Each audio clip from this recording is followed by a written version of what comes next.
Sumpah nih kocak banget. Berarti selama ini dugaan kita bener ya guys ya. Jadi selama ini Cak Imin itu pura-pura blunder supaya Abah Adis kalah. Lihat ya, set cengar-cengir loh Cak Imin. Sementara Abah nyari loker. Kasih.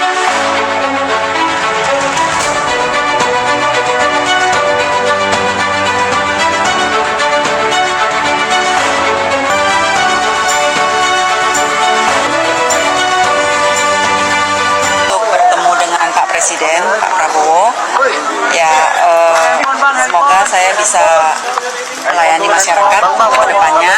Saya terang-terangan saya katakan, semua ketua umum, semua perwakilan saya katakan, saudara-saudara, jangan menugaskan menteri-menteri yang saudara tunjuk di pemerintah yang akan saya pimpin, jangan saudara tugaskan untuk cari uang dari APBN, APBD. Menterinya masih ada, Pak? Menterinya masih ada, beberapa yang sedang di luar kota. Pak, yang sedang dari beberapa partai belum muncul, Pak. Ada yang dari PDIP nggak, Pak? Insya Allah, insya Allah.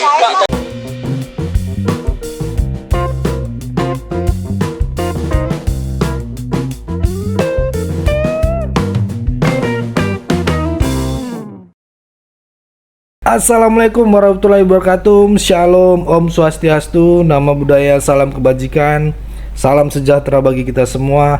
Rahayu rahayu. Kembali lagi dengan saya di sini, Leonardo Sirait, di channel kesayangan kita ini. Ya, oke teman-teman. Di opini Bang Leo kali ini ada video menarik tentang Pak Prabowo memanggil para calon-calon menterinya. Ya, mungkin teman-teman udah tahu ya, banyak calon-calon menteri ataupun wakil menteri ataupun pokoknya pejabat dari kabinetnya Pak Prabowo Gibran ya. Dan di sini ada Cak Imin juga ternyata dipanggil oleh Pak Prabowo ke Kartanegara, teman-teman ya. Saat Prabowo mengumpulkan calon-calon menterinya, dan ada juga yang baru nih teman-teman, sangat-sangat baru, ini keren banget menurut saya teman-teman, yaitu mantan istri Ahok ataupun BTP Basuki Cahayapurnama ternyata bakal menterinya Pak Prabowo gitu ya. Waduh, ini keren sekali juga ya nih. Dan coba kita dengar komentar-komentar dari para netizen tentang Cak Imin yang jadi menteri di kabinet Pak Prabowo, teman-teman. Mari kita simak dulu video berikut ini. Cak Imin. Sumpah nih kocak banget. Berarti selama ini dugaan kita bener ya guys ya. Jadi selama ini Cak Imin itu pura-pura blunder supaya Abah Adis kalah. Lihat, set cengar-cengir loh Cak Imin. Sementara Abah nyari loker. Kasih banget loh anak-anak Abah. Tahun ini kalian adalah manusia paling sial. Udahlah, Imam Mahdi gagal jadi presiden, bawa-bawa agama segala macam, tetap aja kalah. Terus Abah kalian juga gagal nyagup, tapi nggak apa-apa. Makasih Pak Anies, karena pilkada kali ini aman, damai gitu kan, nggak ada isu agama. Terus sekarang Cak Imin mengkhianatin kalian, wahai anak-anak Abah pemegang kunci surga. Pantesan aja gitu ya, kemarin Abah kalian capek-capek ningkatin elektabilitas, tapi dihancurkan sama Cak Imin yang blunder. Dan ternyata Cak Imin selama ini rela dihujat demi memenangkan Prabowo. Cuma ini lucu banget, bawa agama, huru hara segala macam, nggak butuh makan, ini ternyata dia bergabung dengan Prabowo. Aduh, lucu banget lagi.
Bu tolong lihat kamera.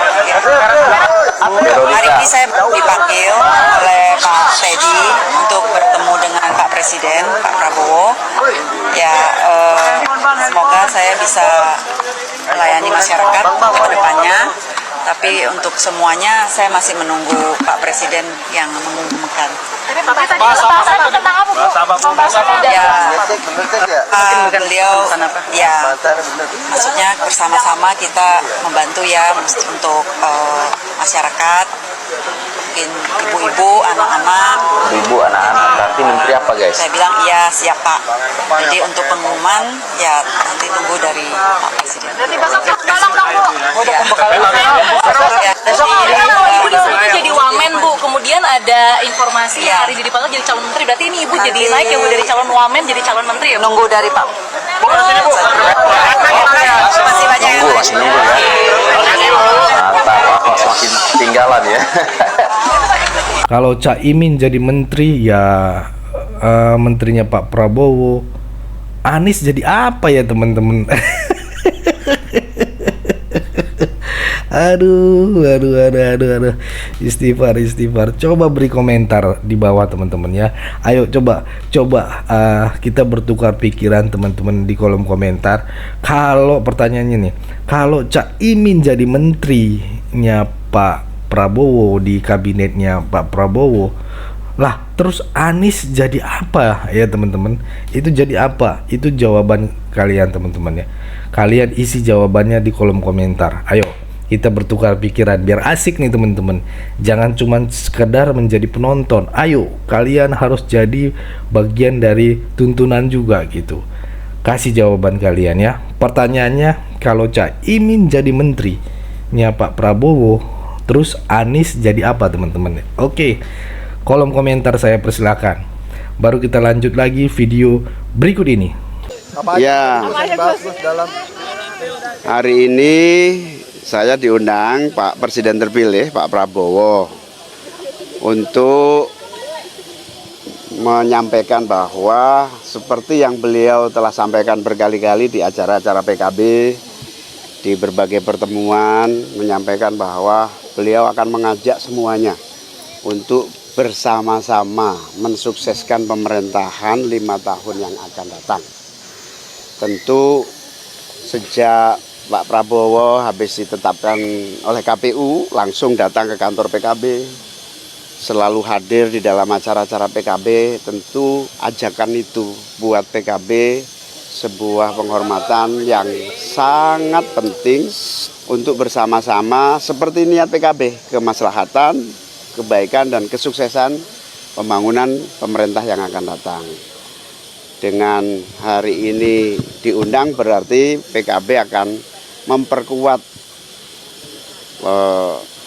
tim Pak Prabowo di dalam pemerintahan yang akan datang. Jadi kira-kira menteri posisinya apa nih, Gus? Nah, soal posisi atau siapa saja kader PKB, saya sampaikan kepada beliau Bapak Prabowo bahwa PKB dan seluruh kader-kader inti dan kader-kader utamanya siap ditugaskan atau tidak ditugaskan di dalam pemerintahan Pak Prabowo. Karena itu intinya kami siap, kader-kader PKB siap dimanapun diperintah untuk mensukseskan pemerintahan. Tapi Caimin sendiri, Caimin di mana posisinya? Ya nanti akan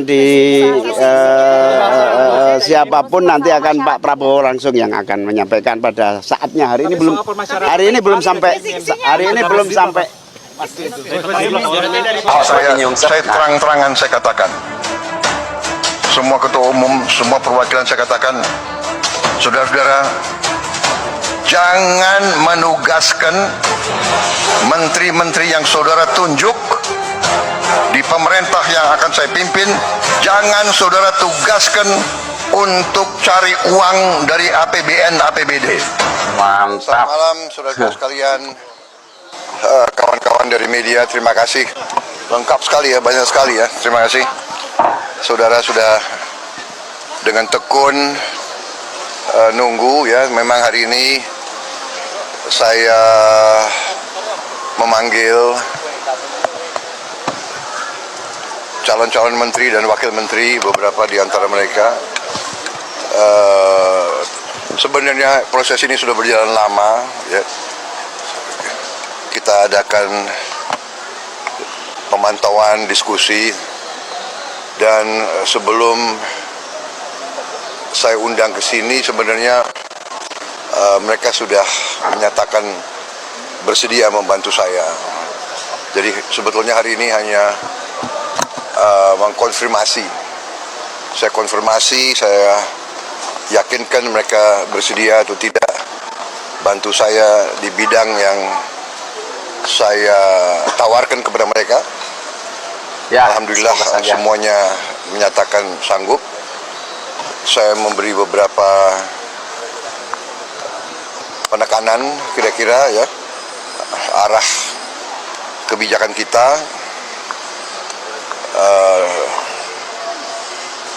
Secara garis besar saya puas ya, dan suasana sangat baik. Ya, Semuanya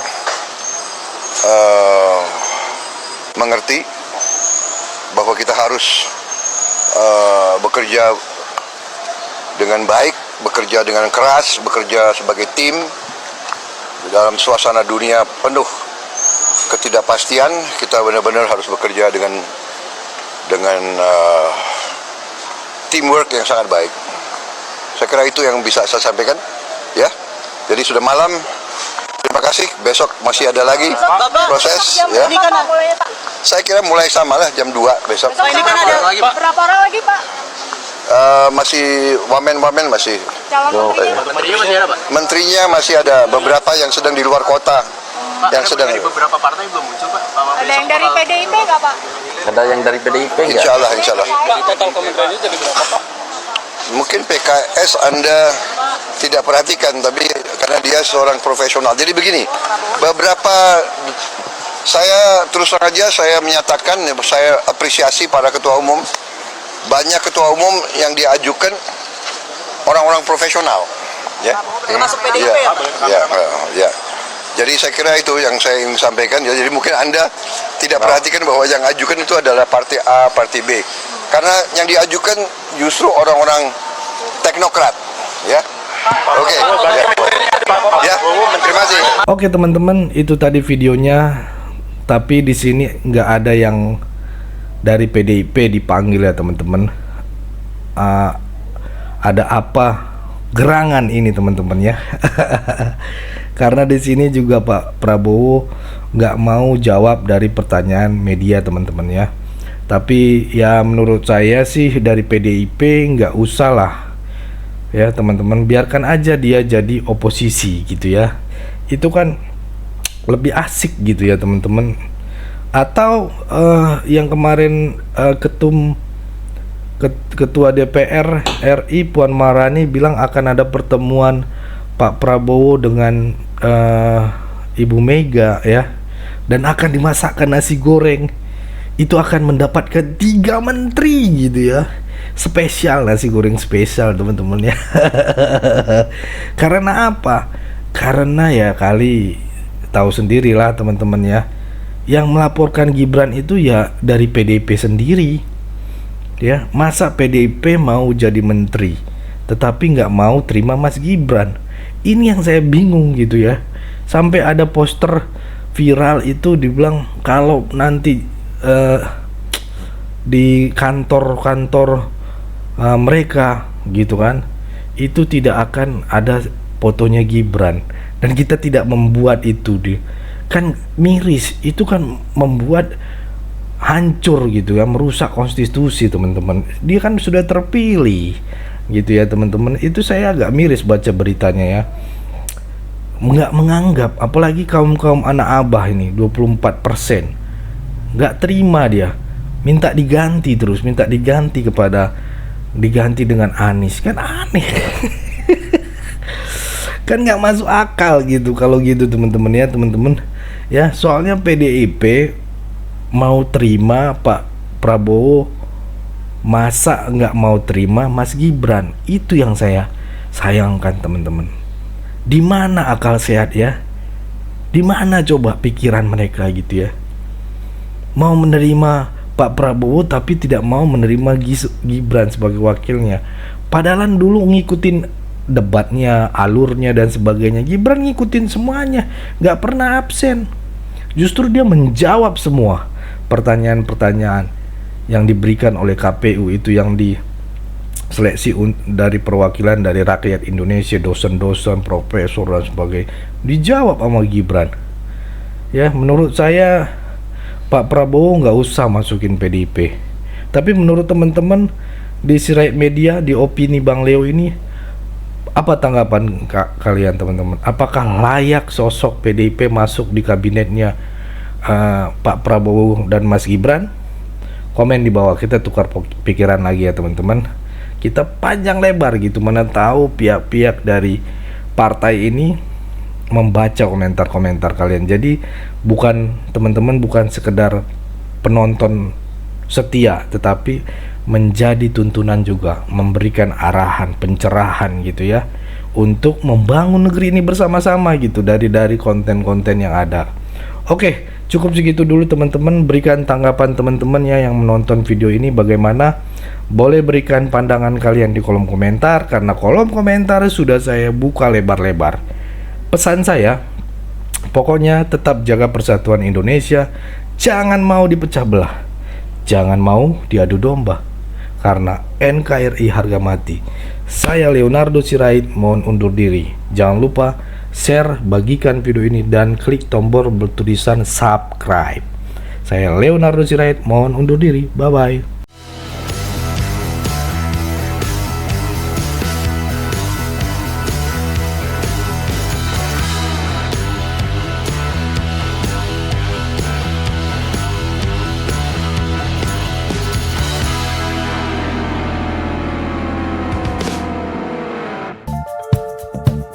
Kawan-kawan yang mau mendukung Sirait Media, boleh melalui rekening ini dan bisa melalui Kris Mobile Banking ini.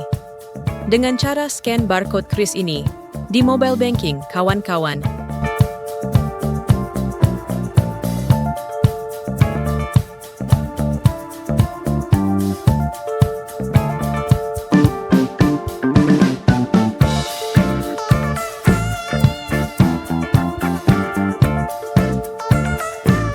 Dan jangan lupa juga mendukung pelayanan di yayasan kami melalui rekening ini dan bisa melalui Kris Mobile Banking ini. Dengan cara scan barcode Kris ini di mobile banking, kawan-kawan. Berapapun itu sangat berguna bagi pelayanan kami. Mari terus kita suarakan suara rakyat jelata dan terus berdampak bagi Indonesia. Terima kasih.